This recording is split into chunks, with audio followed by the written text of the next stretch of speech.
Hello and welcome to the Neurodivergence and Mental Health podcast. My name is Sally Nilsson and I'm a psychotherapist, published author, public speaker and mum.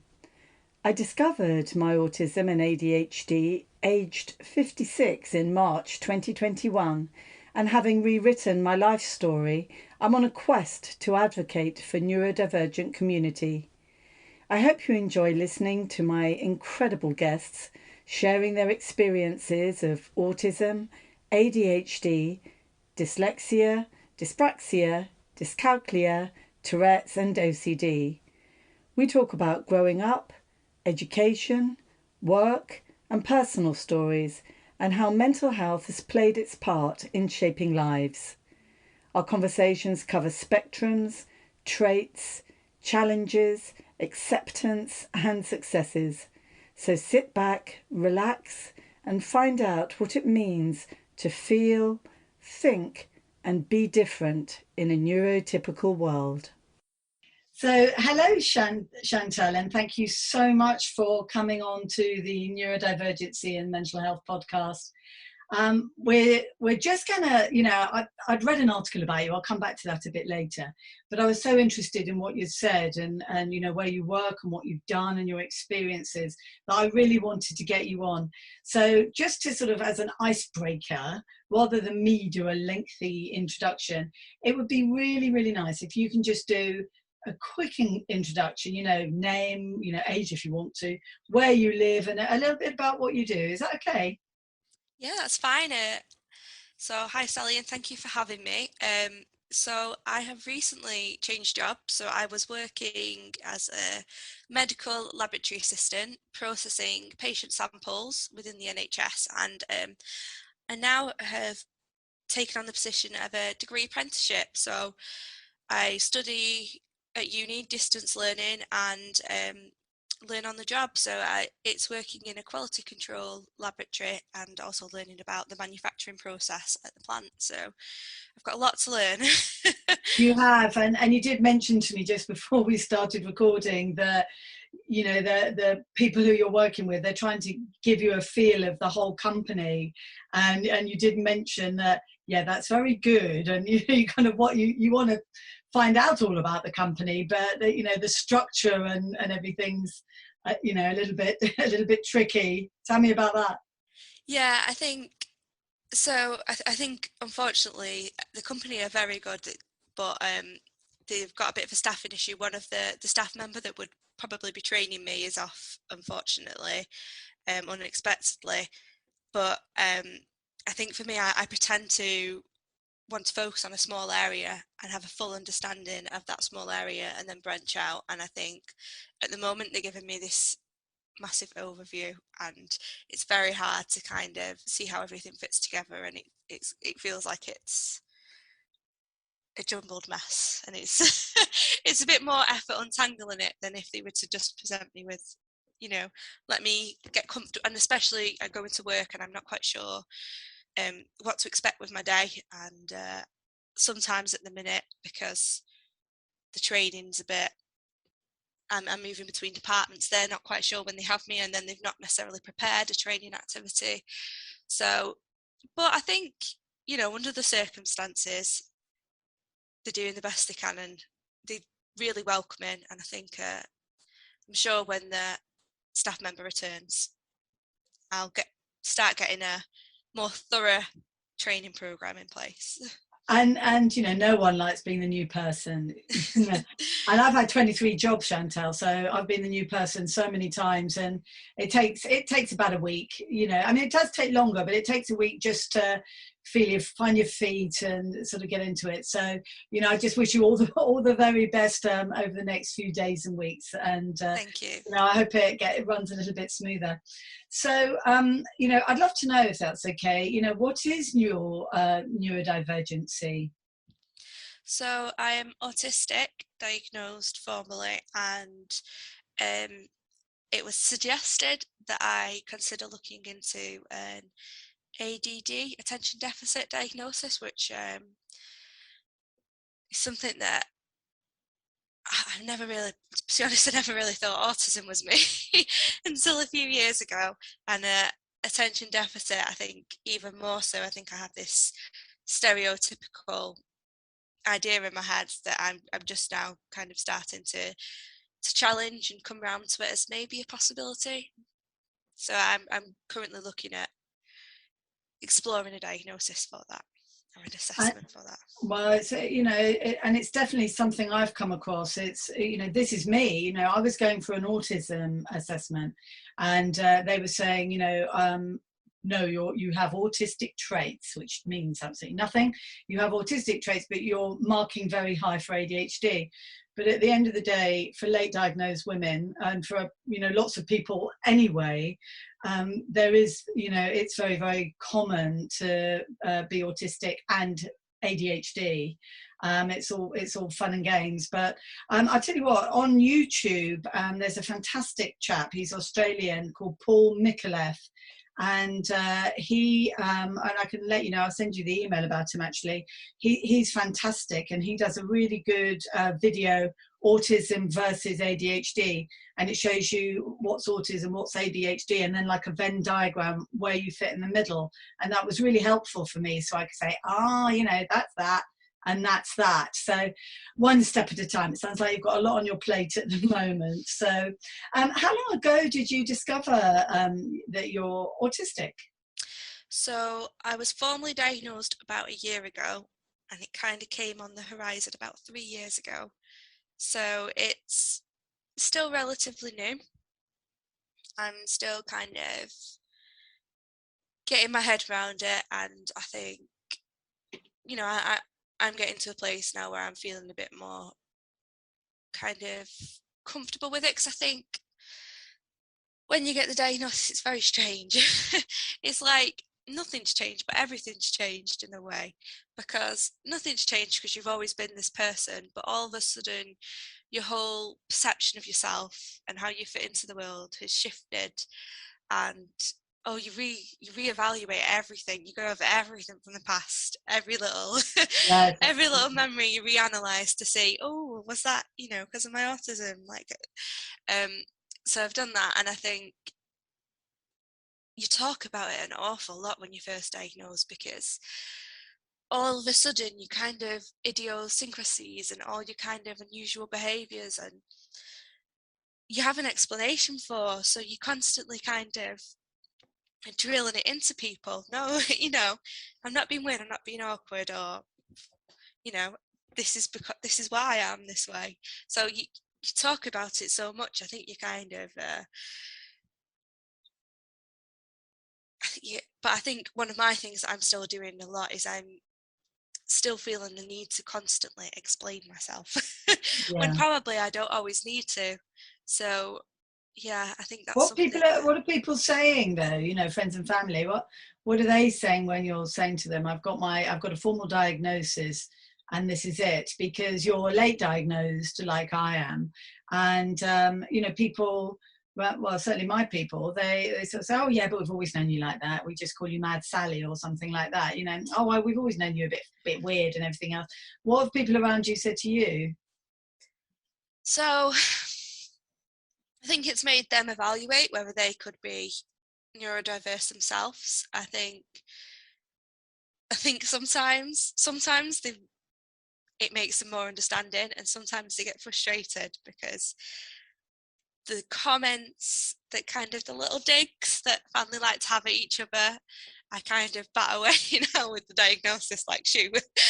And I think sometimes they find that frustrating that they can't kind of always have those little digs anymore, because sometimes I take it, but I always have sometimes taken those things quite personally. That's really good. Yeah, well, it's good that you can do that, because on the ADHD front, there's rejection sensitivity dysphoria, and you can take lots of criticism and rejection from some areas, but certain people who are very close to you emotionally, if they say something, it can be really upsetting. But I think we're going to be learning every day until the end, really, because we just pick up something new, don't we? And it's quite fun, really, isn't it, in a way? I think for me, I think I am quite sensitive to that, because growing up I always had a sense that there was something different. I never would have dreamt it was autism in a million years. I never would have had that understanding of autism to, you know, to realize that. And even if I did, I probably wouldn't have had the self-awareness maybe to see it in myself back then. But I knew there was something different about me, and I knew it was right at the core of who I was, in the way that I thought and the way that I felt. And for me, I kind of interpreted it as something like really wrong or something really bad was at the core of who I was. So I felt like a bad person, even though I was a very good student and I practically never got into any trouble, and I still felt like there was something bad. And every good thing that I did, it was like I was trying to prove that I wasn't bad. And it was like I had a tick list, and the minute I did anything wrong, I still remember the 2 occasions in primary school that I got in trouble for talking. I still remember them now, because it was like, it really had an effect on me, because it was like I felt almost evil, because even though I didn't do anything wrong, I knew that the way my brain worked was different. So now I think understanding that, you know, it's I'm not bad, it's just different, is really liberated, and really, yeah, it means a lot to me, because I know it sounds so strange, and logically I know that, you know, I'm not, you know, nobody's just like evil, got an evil core. And I knew that I wasn't doing anything that was bad. Yeah. But I still felt, because I knew there was something that wasn't how I thought it should be, wasn't how everybody else, I didn't feel the same way, I didn't think the same way. And I just, as a child, I just inherently thought that that difference meant something bad. And it's sad, you know, it's sad to hear you say that. And you know, we read so many articles, and you know, we listen to podcasts, and you know, and we hear it time and time again, you know, that this story about being a child and growing up. And I've certainly got a pretty big history, but now I'm autistic and ADHD. All the badness and everything has been taken away from it, because the reason I was like that was because I was autistic and ADHD. So how was it for you growing up? And you know, just in your, you know, in your own words, however you want to say it, but it's kind of, you know, primary, middle, secondary school and college. Just, you know, give me kind of an overview of what it was like. Were you bullied or anything like that? What were the teachers like? Yeah, I was very studious, so I was very much, you know, the child that would be labelled the geek. I was, you know, I excelled academically. I was very much stuck to the rules, kind of like rigidly. So I think, you know, when people talk about autism and ADHD, they generally associate it with problems in school, and mine Yeah. wasn't kind of apparent like that. I think, you know, I was quite shut down, really. I internalised a lot. I lived in my own kind of little world, and I don't think I really had a sense of how I was feeling for a lot of it. I think that it's quite difficult to explain, really. I think that I lived in my own world, and I felt things quite intensely as like physical things, like Yeah. so if I was sad, it would be like a physical feeling that I wouldn't recognize the emotional kind of connection to it necessarily. I'd get very worked up if I did anything wrong, if I didn't get the right answer or anything like that. And at the time, I didn't really feel like there was a problem. But I think looking back, I was lonely. You know, I was sad. I was anxious a lot, lacked confidence, and I think looking back, in some ways, I feel quite neglected. I feel like, so for example, um, at the end of primary school, the year 6 leavers trip, we went to London. No, London. No, if you're Welsh, and they left me. Oh no. They Oh left me, no. and it was right after my granddad had passed away as well. So Oh my goodness me. How long were you left for? I can't remember, a while. You must have Um, been terrified. so they'd no, I was just shut down. I was just kind of like in shock, you I know. bet you were. I bet you were. But I think, you know, coming back afterwards, I think it, you know, that really affected the way I felt about myself, because nobody noticed that I wasn't there. And it really made me question how much kind of value I brought to, you know, a group. You know, and there's other occasions as well. I think because of the way I express myself, because when I was talking with about kind of emotional things, I wouldn't always be emotional. I would be sometimes quite flat. I don't know if it's my way of coping with it or what, but I remember like one instance, gosh, this was back in year 2, and I'd gone taking the register to the office, because we had paper registers then. Yes. And I remember there was this boy, and he put his hands around my throat, but he didn't press hard, but he put his hands around my throat. And I remember just going back to the teacher and saying, this lad just put his hands around my throat, and she just didn't do anything, because like I wasn't crying or that. Yeah. They don't kind of take it on board. And sometimes I felt kind of invisible, because I did just get on with my work and do stuff. So, I mean, my GCSE science lessons, I remember one teacher just not giving me a sheet, not giving me a worksheet. And I remember for weeks, I remember asking her for a sheet, and she just didn't seem to be listening to me.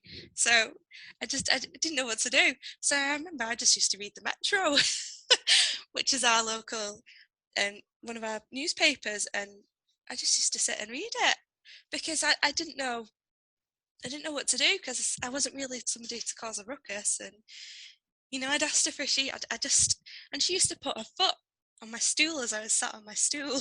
Oh And no, I wouldn't like that. I Oh used to dear. move forward, and she'd move her foot forward, and in the end I wouldn't be on my chair. I'd just be pretending to sit down holding my chair. Oh my And goodness. I have no idea why. In some ways I was just invisible. I think it was because I didn't really express myself, that it was just easy for them to forget I was there. So yeah, a sense of neglect, and sometimes of being taken advantage of as well. So again, in primary school, we're doing the sex ed classes, and there was a young girl who wasn't allowed to go to the classes. Her parents had declined on religious grounds, and I was pulled out of the class, and I supervised this other child that was my age during this lesson.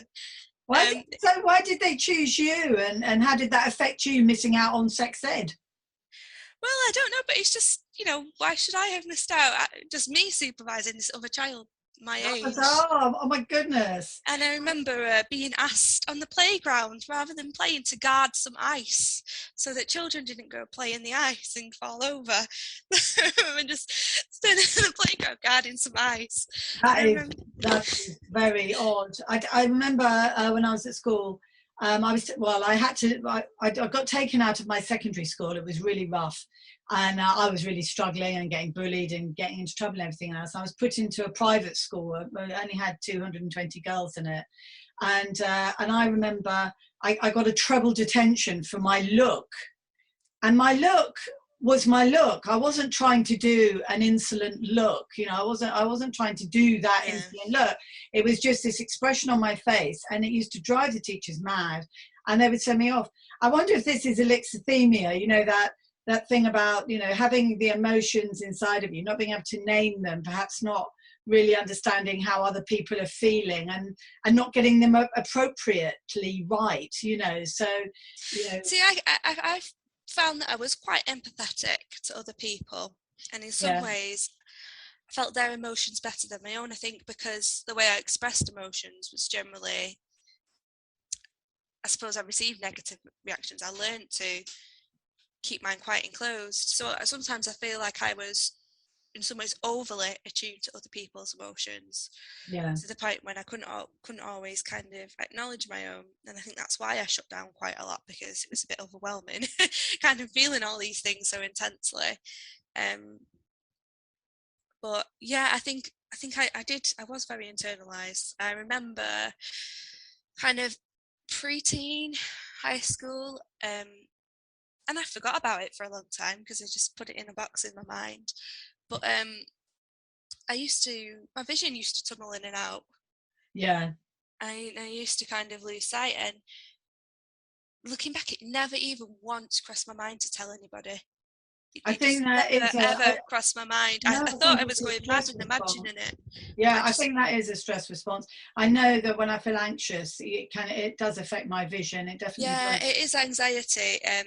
I've not had it that bad in recent years, but it never once crossed my mind to tell anybody. It No. just didn't. So And I you thought I went was through going crazy. school and college, and you got to university, and you got a BSc honours in chemistry. Was that? That's what I'm working towards now. Oh, I see. In your Yeah. university with So your I apprentice, I yeah. had a difficult time at the end of high school and through college. That was kind of, I think, when my emotions kind of hit me. I had a bit of a mental breakdown, and my college weren't particularly good at dealing with things either, following on from the path of everybody else. I think they were probably worse. And unfortunately, my mental breakdown came probably right at the end of high school, so probably not the best time for continuity No. and support. Did you have to take time out and be at home for a certain amount of time? How did you cope with your breakdown? So, so it was quite severe, really. I didn't cope very well for a long time, and there wasn't necessarily a lot of support.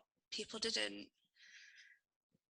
quite know how to help, and people were, I think, in some ways a little too intimidated to even try. I don't So know what to do, because it's what it looks like. There's a neurotypical sort of meltdown or emotional outburst and a neurodivergence person outburst. It just looks different. And I think they get scared, don't they? Or they just don't know what to do. But that doesn't help you, does it? You need help at that point. yeah, I think for me it was everything had been bottled up for so long, and that was the way I would cope with things. And then things had started to feel like they were getting out of control with like school and all the changes, and then stuff in the personal life, and you know. Layering up, things layering up. Yeah, And I it's when think for life me events it was layer like up. waking up and suddenly feeling things, and suddenly just like really intensely, and kind of Yeah. noticing the outside world more, because I'd have just blocked it all out. I'd have been in my own world. I wouldn't have been, I wouldn't have noticed any of it.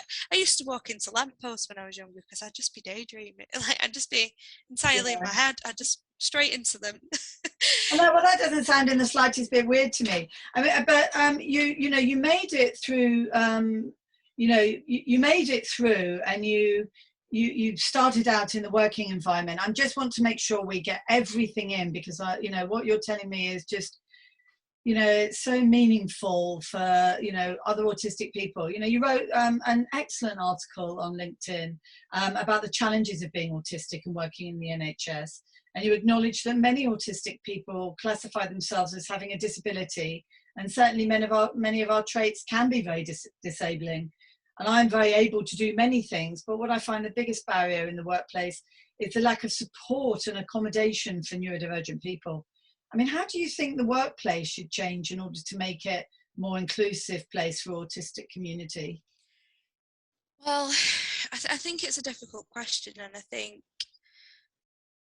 autism, I suppose, and neurodivergence is probably behind a lot of other disabilities. I know that it's actually, autism has the lowest employment rate of all the disabilities. Um, but I think in some ways disabilities kind of, the focus on disability is kind of being lost. We are quite rightly working on improving things for LBGTQ plus. I think I've got that right. Yeah. And and different ethnicities, and quite rightly, those things need to be done. But I think in some ways disability is not being brought forward along with those, and it's being left behind. And I think for me, obviously there is the adjustments in the workplace which do help me, but for me what I found much harder to deal with was attitudes. Who I think amongst, Chantelle? Attitudes who amongst in the workplace did you find difficult? so from colleagues and management, I Yeah. found it very difficult to navigate. I found um, Was I it like found the hierarchy and who does what and you know, that sort of thing? well, that can be challenging when you're autistic anyway, if it's not clear, the unspoken rules of kind of, but no, it was more in terms of when autism was raised, there was a very negative reaction to that. Um, so I mean, I understand that you were told, weren't you? I mean, I picked this up and I had to sort of blink and look twice again. You were told within your workplace not to talk about your autism. I yeah, mean, I was. you know, how did that make you feel and what did that do to you, more to the point? So I felt awful. I can't even describe it. I felt so confused at what I'd done wrong. Yeah, I felt so hurt, and I felt ultimately it just made me incredibly uncomfortable in the workplace. I did not feel comfortable in my own skin in the workplace anymore. I didn't feel comfortable talking. I didn't know what I could say, what I couldn't say. Very difficult to join in conversations because when you're autistic anyway, you've got your narrow range of interests anyway. yeah, And obviously, we try to take interest in what other people are interested in, but it's, yeah, you know, it's difficult. We've got our interests. And then I think life experiences, in particular for me, with kind of obviously being quite a geek in my younger years, and then obviously having my mental breakdown, and that's the kind of stuff that I don't talk about in the workplace. That's kind of, so it's like, what can I talk about? yes, You I know, know. Yeah, I it's absolutely my get life you. experience. It's, you Yeah, know, just like I suppose people with children talk about the children, and you know, this is my, there's already so much that I don't say, so I don't talk about the in-depths of my mental breakdown. I don't go into details about yeah, that. So it's kind of, it becomes this point where your life experiences aren't valid. You have to kind of erase yourself and pretend that, you know, there's something wrong with your, because we all have different experiences in life, and mine probably do vary more than most, but it's kind of, yeah, and then it's the whole thing of there's something wrong with who I am. I have to be ashamed of it. I have to hide it.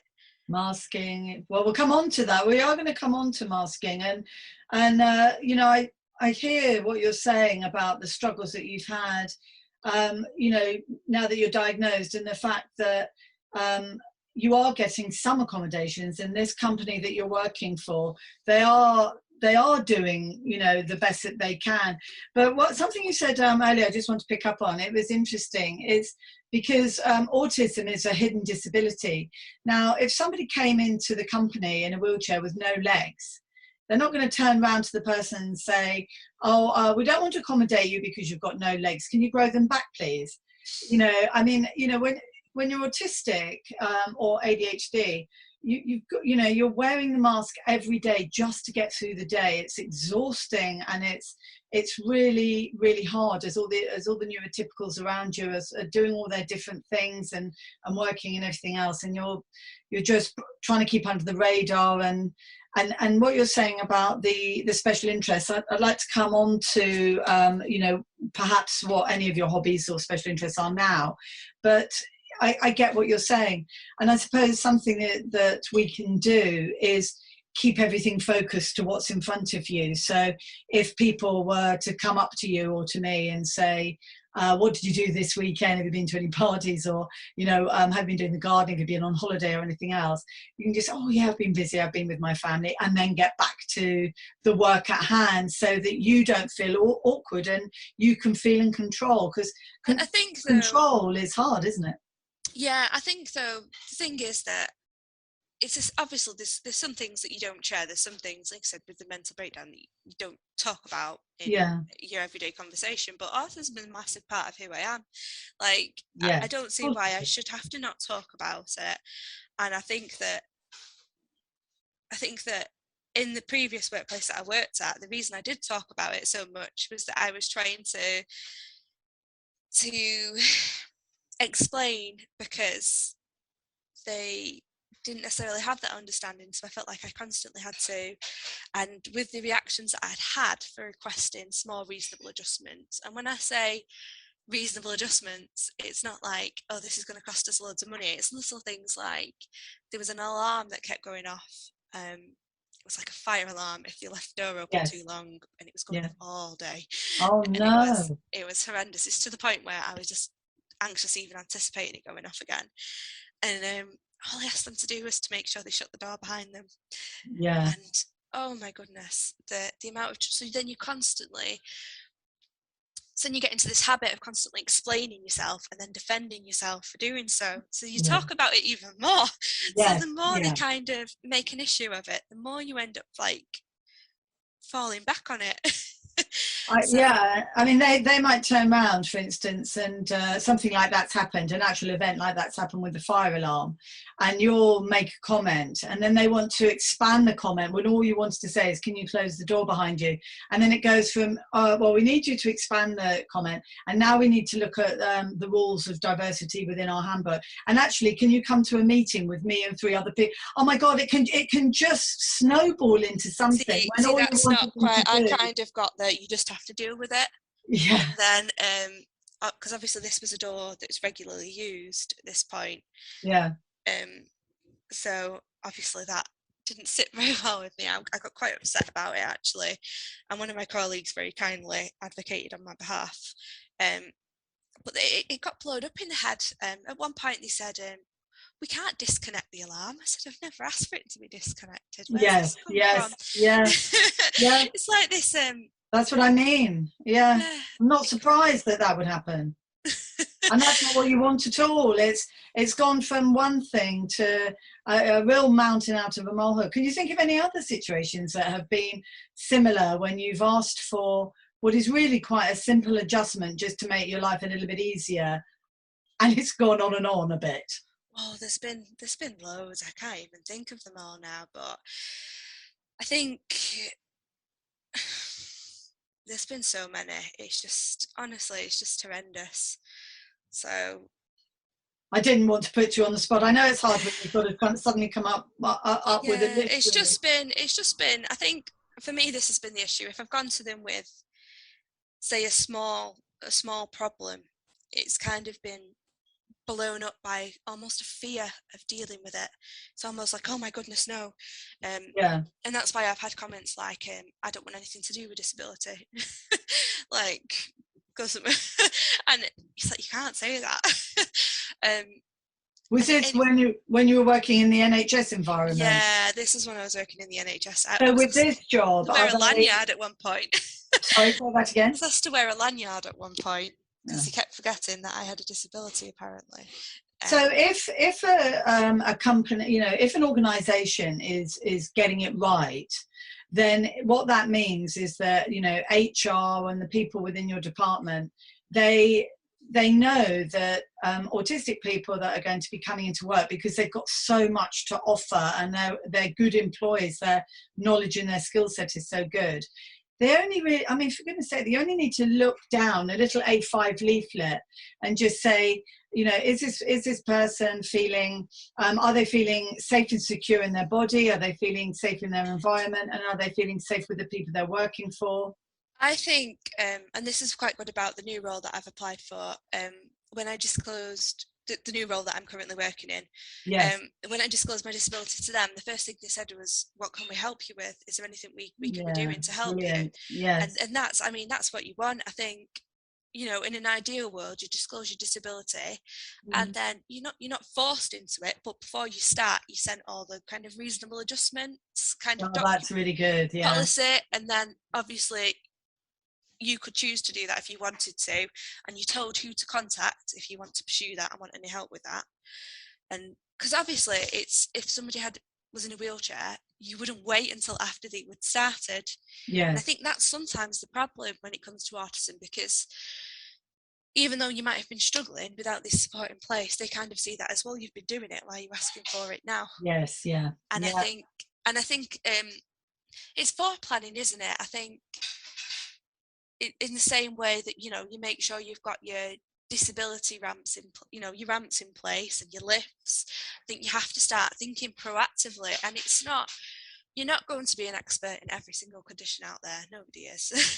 This, like I said, my understanding of autism and ADHD has grown massively in recent years. Yes. I myself didn't really know a lot about it. But all it takes is, if someone's disclosed a disability to you in the workplace, then, like I said, send them the reasonable adjustment documents before they start and give them a contact. Don't force them and pressure them into doing it, but just make sure they've got the documents there. And, if they've disclosed the actual condition that they have, all it takes is a quick Google. I know it is. National Autistic Society site, and yeah. you've got a lot of advice there already. And I think in terms of autism, I think a lot of the issues come around communication, and I think in workplaces, often communication can be quite poor. And I think if you look at the internal ways in which you communicate and make that more effective, it won't just benefit your autistic colleagues, it will benefit everybody. If you all know when the workman's going to be disrupting your work, everybody can plan their work more effectively. That's the same as psychotherapy. When I'm talking to my clients, you see, I might have clients that come in and they don't know that they're neurodivergent, and so they're coming in with anxiety and they're giving me a list of things. It would have been on my website and seen I'm a neurodivergent psychotherapist, but they come in and they don't know. So you've got to be just open and sensible, but every school, every hospital, every prison, everybody just needs to have a sheet to say I don't know, just what we need, and talk to us and ask us. And it's really good. I mean, you're working, you're doing an open university, well, you're doing a university degree, and you're doing that at home. So how do you find studying at home? So I was initially doing an open university degree till I got the degree apprentice position, and I'm now enrolled with ManMet. So before that, I went to Aberystwyth University for a while. This was around the time when I wasn't particularly well, so unfortunately I didn't manage to finish it. And Aberystwyth University were very supportive, but one of the things that I really liked about the Open University was all the information was there for you. You weren't drip fed it. It really helped with your kind of sense of organising it all, getting it in your head, knowing what to expect, and kind of, you could go for it at your own pace, and that was like hugely beneficial for me. Obviously there were some downsides, so I don't like the fact that it's kind of always hanging over me. Because it's how long does it take? Your timetable. Well, open uni, it varies depending on the course, but at the moment I'm doing a Manchester Met degree now, because I'm not just swapping around every uni. I started off at Aberystwyth when I was very poorly, and then when I got older, I got well again. I decided to carry on my degree with the Open University, and then this job came up, which was the degree with ManMet, and I thought, this is too good to turn down. So I kind of moved for this job, and I do think online learning is quite good. I think at school, I would have found it really good, actually, in a way, because I don't think I was particularly challenged at school. And I think in some ways it means I find it very difficult when I don't instinctively know something or get something, because I don't think I necessarily have the skills to work through it, because I'm used to just opening a book and kind of knowing it already, in a way. And that's why the Open University was good. And I totally understand what you're saying. I like to have all my books, all my research, when it starts, the middle and the end. And if I want to start in the 2/3 of the way through and then come back because it makes more sense to me, I like to do it that way and researching. For me, the idea of drip feeding, I think I'll probably find... I hate it. I find it quite hard, but you're Yeah. doing it and you're here at this job, and I absolutely really hope that it works itself out and that the person comes back who's going to help you be trained. But when you're not working so hard, and because we all, when we've been masking all day, we come home and we're pretty exhausted and everything else. Yeah. But what do you like to do? Whatever it is, what do you like to do when you're at home? Well, some You're not weekends working. I just have to have a catch up on sleep every so often. I'll have a weekend where I'm just pretty much wiped out for the weekend. But I have pets. I'm a crazy pet person. What pets have you got? So I've got a cat and a rabbit, and my pets are not genetically blessed, shall we say. So What does that mean? it means they've got an array of health issues. So my cat has hypothyroidism, cystitis, cardiomyopathy, and is potentially starting with kidney disease. And my rabbit has Oh, it. yeah. So it becomes a bit of a mammoth task keeping on track of all their vet What an appointments expensive sometimes. one. How on earth do you afford that? We had health insurance because we had a Insurance. cat with, the thyroid and the operation and everything else. And thank God we were insured, because it would have cost a fortune. How do you cope with that? Well, it's difficult. Obviously, I've got the insurance, which helps, and my Oh, pets good. know me very, very, very well. So they know that I pay, so they're happy to let me set Yeah. up payment plans. But I mean, I had another rabbit that passed away last year, and he had chronic disabilities throughout his entire life. So, and I think some of the expenses and Yeah, nobody but else it's will pay, but they incredible. were It's worth it really to me. lovely that you're looking after these animals, and our pets are, Yeah. they're so important to us, and they give us unconditional love, and we don't have to explain our compassion and the way that we look after our pets. And They gave me a sense, especially the rabbit that passed away last year because he was kind of disabled throughout his entire life. yeah, He really came at a time when I was really, really down, and he gave me a purpose in life, and he gave me that sense that, obviously, like I said, there was times when I feel like nobody would have noticed if I wasn't there. yeah. Did it really make any difference? Funny, And to him, funny I would definitely have. does. And because Yeah, he, even like the tangible, he needed his medication, and yeah, a lot of people would have just put him down, but he's still yeah. happy. I can give him something that other people can't give him.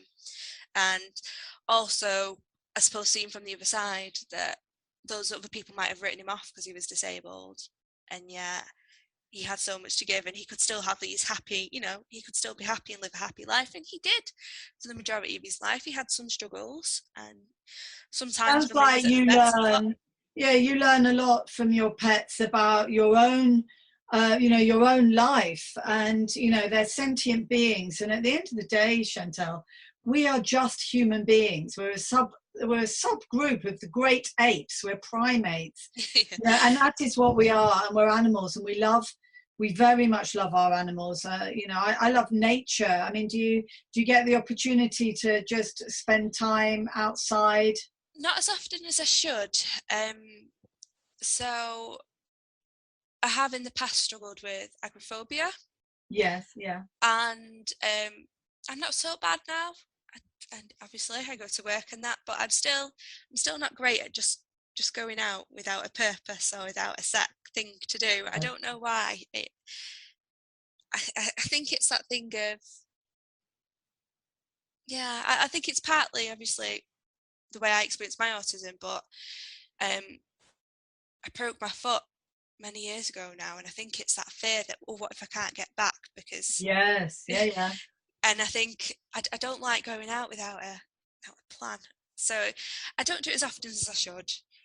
But I do like getting out in nature when I can. I'm very lucky that I live close to kind of small woodland, Oh, um, lovely. so like a country park, so I can pop But down that's there. enough, isn't it? We don't have to Yeah. start hiking up the Himalayas and doing all that sort of thing. It's just getting some fresh air, being outside if the rabbits are Yeah, I mean, outside. it is something again that now I'm getting better. I am kind of building up, and I am doing more. So I'm trying to go out venture out a bit further, venture out a bit more.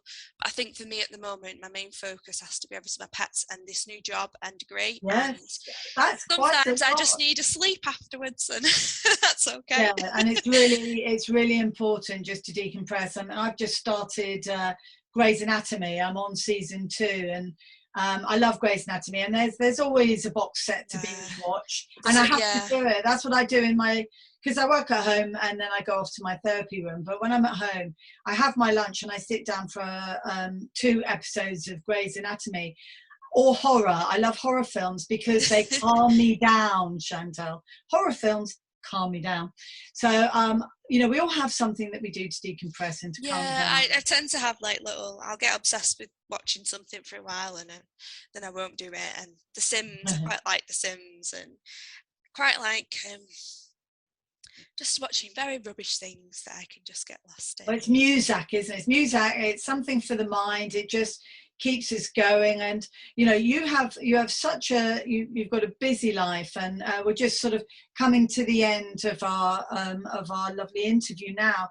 And I suppose just to really wrap it up, it's not a question that's here, but it's just a very, very sort of straightforward question. What do you want to see, moving forward in society, in the workplace, and education? What is the sort of overarching thing you want to see as far as autism is concerned, and how it's supported?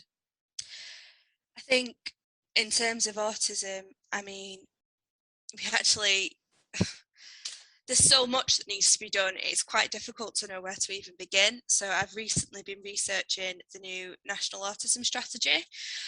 Autism, I think, is the only disability that has its own act, there's the Autism Act, and it's shocking when you look at it. Lifespan 16 years less than the national average. Yeah. Premature deaths, the lowest employment rates, high numbers of children unhappy in schools. Suicide as well. Suicide. Yeah, that's one of the 2 most common causes of premature death. Because we, in every single area, we experience more premature deaths apparently, but in particular in suicides and epilepsy. The fact that 70% of adults don't feel like they're getting enough support. And I think I recently went to a focus group for Scope, and I can't say too much obviously because I want to respect the confidentiality of the members, but we were talking, and one of the things that came up is they kind of went, oh well, ask your support worker to help you get out more. And I was like, I don't have a support worker. And they're like, oh, I don't necessarily want to get your out social more. worker Yeah. to get you. And I thought, I haven't got a social worker. They were like, well, who have you got? I was like, when you're autistic, you have nothing. Yeah. It's just you kind of navigating your way through life. And I think, for me, I've always been able to do the big things better than the little things, and the little things can trip me up. Yes, So all your general life admin, all your little basic day-to-day tasks, and sometimes I think if they just give you little supports for those things, you could go on and do like absolutely massive things. But I just get stuck on these little tiny tasks like cooking my tea. Yeah. It's just massive. But ask me to go and write an essay for my uni, and I'll do. Well, please write more, because I really loved your article. I love the way you write. I love what you say, and there were lots of comments after your article, and you can advocate, and by taking action when you've got a tiny little bit of space in between studying and working, you've definitely got something to say and a lot of experience behind you. So Chantelle, thank you so much for the time that we've had today. I've really enjoyed talking to you, and all I can say really, I wish you all the best in this new job, and look after your pets, and they'll keep you busy. I know differences, and just have a great rest of the week. It's been lovely talking to you. Thank you so much. Thank you. Bye-bye. Thank you very much for listening to the Neurodivergence and Mental Health podcast. Links and resources will be at the end in the show notes. I very much look forward to meeting you again. Thanks for listening. Bye.